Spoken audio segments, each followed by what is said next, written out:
After it happened, she was stunned. Well, now she's had a couple of days to let it all soak in and to get ready and to refocus and reset for this, for the 200. She looked good in the qualifiers. Now it's finals time again. Addo, what's your take? Well, she's certainly in a lane that she will always treasure, and that's lane 9. But what she needs here is in the semifinals, and then she's got to set a personal best just to contend with this field, because behind her, she has the fastest woman this year in Gabby Thomas, and 2 behind her, she has Julian Alfred, who is also dangerous. She's the NCAA champion, and she has a faster personal best.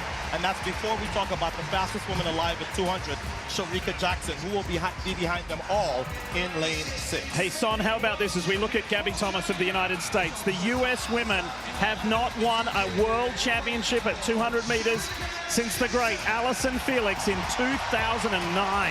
Co-favorite in this event. She has the perfect lane draw out in lane 8. She can chase Sha'Carri, the weakest part of her race. She's going to be able to chase the world champion and then get on the straightaway quicker than anybody else and go to her strength, the final 100 meters. So could tonight be the night that the Team USA is restored as champion? We'll see. I just feel like Gabby Thomas has not been challenged so far in a big race. She blew away U.S. Nationals, but this woman on your screen is the favorite for a reason. Gabby Thomas has run faster this year at 200 meters. And make no mistake about it. And she's in 6. Yeah. She can see everybody in front of her. 29-year-old Jamaican wants a little bit of revenge on that woman right there, Sha'Carri Richardson, because Shericka Jackson thought for a second she had won the World 100-meter title. It didn't happen. She was shocked by Richardson. Here's Gabby Thomas. As Sonia told us, she's got fresh legs. No 100 for her. Here's the NCAA champion, Alfred. Does she have one more big race in her? Daryl Nieder of Great Britain. After making the Olympic 100 final, now she's made a world final. This is Dina Asher-Smith, her teammate, who reigned supreme in 2019, but has had injury issues since. She was only 8th in the 100, so what can she do here? And also rounding out the field there, that's the guy. She's been one of the best female sprinters in the world for over a decade. Unfortunately, was in that 4th spot again in the 100 meters, and a tough lane draw for her there in lane 2. One thing is for sure, I feel like the medals are going to come from the outside lanes. We keep saying it, we haven't had a bad final yet in the field. The 2 American women are side by side in lanes 8 and 9. Gabby Thomas in 8, and right here, Sha'Carri Richardson, the 100-meter world champion in 9.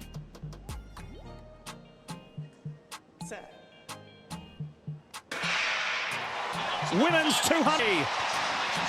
Shericka Jackson, outside, has already been passed. Here comes the world champion, Shericka Jackson into the home straight.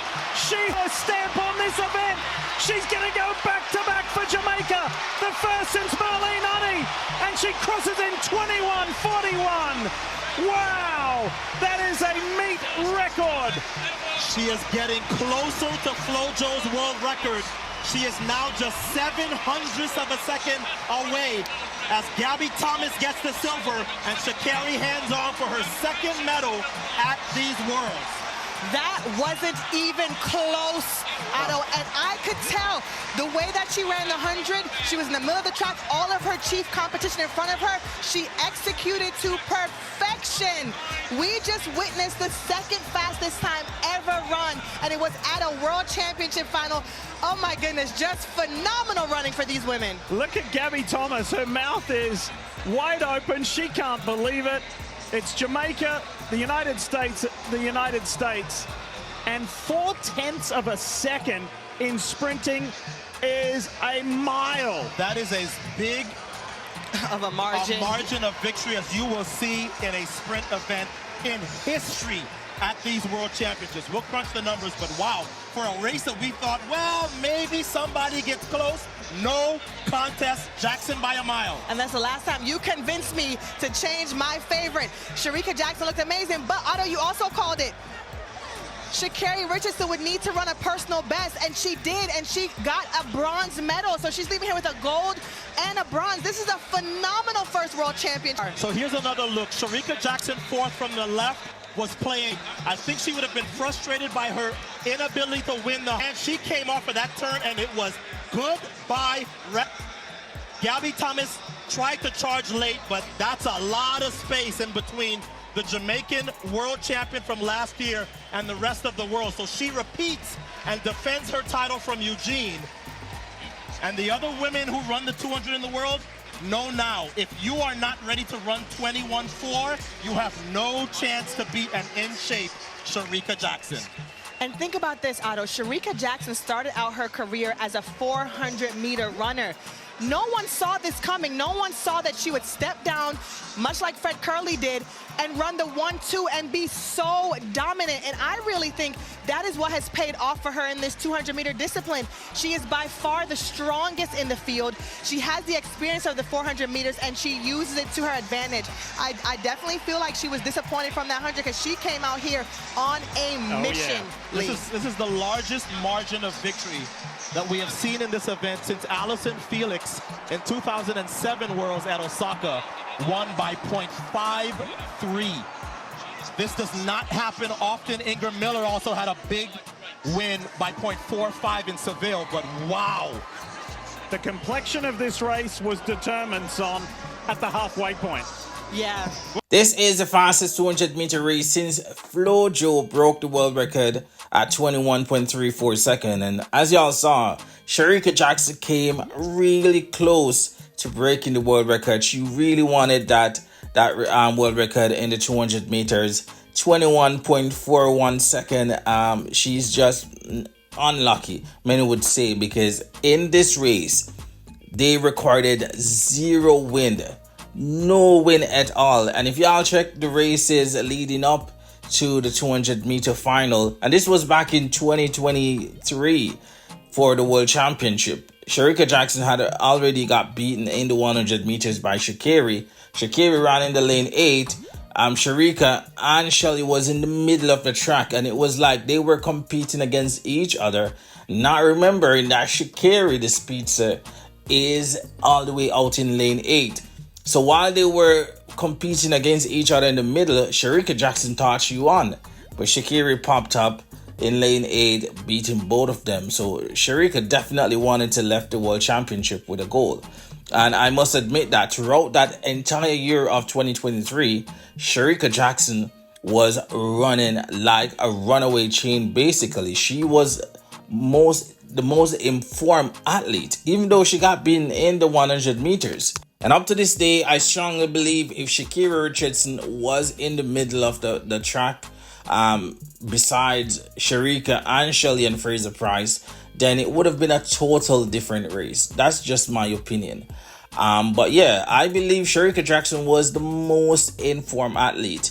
And the way she dominated the 200 meters throughout that season showed you that she meant business. And she did express that she wanted the world record at the Jamaican National Championship.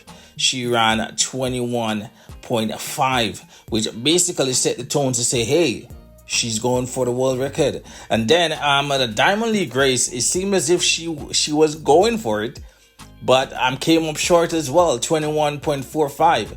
But she had a little bit of wind to help her in that race. And many believe if she had gotten a positive 0.1 win reading, that would have taken her into 21.2, 21.29, 21.28, and definitely she would have smashed that world record. But it wasn't to be, basically. So she ended up falling short. And many believe she would have pushed on with that same form, that same confidence in 2024. That would have been the Olympic year. And if anyone knows Shericka, the one medal that she desires the most is an Olympic gold medal. And so far, it has evaded her throughout her careers from running 400 meters. She had won Olympic gold in the 4x4, but not in an individual event. So she wanted to definitely get that Olympic gold medal. And yeah, she really wanted it. She got injured in 2024, but besides the injury, she was pushing. She was trying to make a comeback. And she definitely started that comeback because she won at the Jamaica National Trials and many believe Shericka Jackson would have gone on to get her first Olympic gold, but injury rolled her out of the entire games. She did not get to compete in the 100 meters nor the 200 meters. So very unlucky for her, and now she has to wait 3 more years before, and we don't know the type of form she will be in at then. Hopefully she'll still running and still competing at the highest level so she can get what she desires most. But as in regards to the world record, yeah, when she got injured, that dream was crushed. But in 2025, she ran at the World Championships. She ended up getting silver, but she basically stated that she is treating that silver as a gold medal based on what she's been through with injury. So she's just finding her way back, and hopefully in 2026, she can make a go at the world record. Even though there won't be any major championships in 2026, I think the Commonwealth Games will be the main championships. But not many athletes do go to the Commonwealth Games, and as we know, USA is not a part of the Commonwealth countries, so they won't compete. So she will have the Diamond League. Not sure if Grand Slam track will come back. And Atlas, I'm not sure what will be the deal with Atlas, but we are waiting to see what will happen in 2026. But yeah, Shericka Jackson is definitely the fastest woman alive over 200 meters, and she definitely deserves it. Viewers, feel free to leave your own thoughts on this one in the comments.